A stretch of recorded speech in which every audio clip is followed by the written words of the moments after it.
And I think, unfortunately, that's still somewhat pervasive in a lot of, particularly school systems.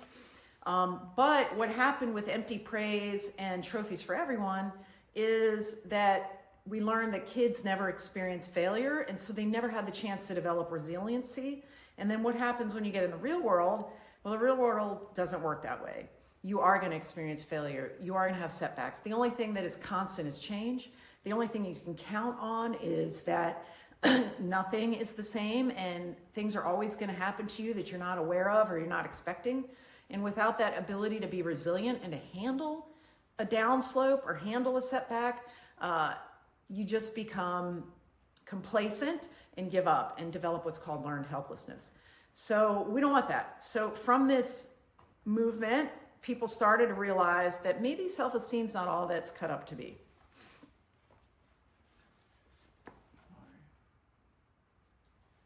Just posting to the other channels. Okay. So turns out 80% of school systems launched these self-esteem programs at this time, okay? One example, and this picture on the left shows you, they actually took it so far as to remove mirrors from a high school in California and replace them with self-affirmation signs because they didn't want girls to look at themselves and check their appearance because that would hurt their self-esteem.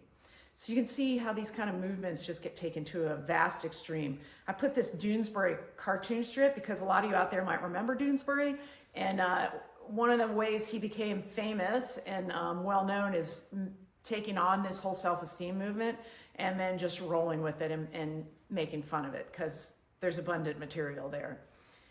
You can't read it. And no one can read this. So it says, so you're taking your trophies. And this kid says, yeah, I know they're just cheapo dust catchers, but I'm kind of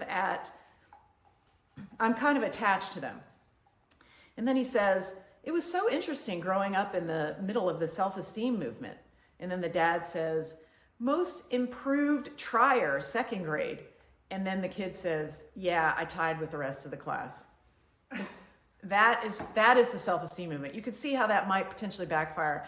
But at the time, everybody thought it was a great idea. For example, in 1986, and of course it's in California, there's a California task force to promote self-esteem and personal and social responsibility. So in 1990, they produced this final report from their task force. Turns out to be the best-selling state document of all time. Think about that. People buy state documents. That's so interesting. 60,000 copies were sold. However, later in that meta-analysis I told you about in the 2000s that debunked this whole movement, noted that this relied on very low quality research, if not just anecdotal. Anecdotal research is like case reports, like, oh, let me tell you about one time I saw this. There's no causal relationship that was ever found between self-esteem and improved outcomes. Now, in California, they thought that if they could improve the self-esteem of people in the inner cities and in bad socioeconomic circumstances and whatnot, that it would act as a social vaccine and it would inoculate the community against crime, against poor school performance, against societal breakdown. So they actually thought that if they just told kids how smart and great they were, that those kids would not go on to doing detrimental things to society, like shoplifting, stealing, crime, whatever. Turned out, it didn't work out so well in California. It really didn't work out so well anywhere. So how did this happen? Again, it's groupthink. And if you look around and pay attention to the news, particularly during the COVID epidemic, and even before then, you'll notice that there's always this tendency to groupthink. I see it in orthopedic surgery. You can see it in any industry, any subset of industry. There's always that push of groupthink. So at this time, there was this guy, John Vasconcellos. He was a legislator in California. He got this bug in his ear that self-esteem needed to happen.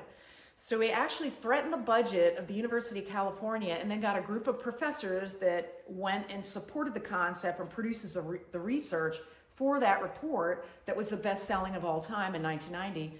He convinced the governor to form that blue ribbon panel that commissioned the report.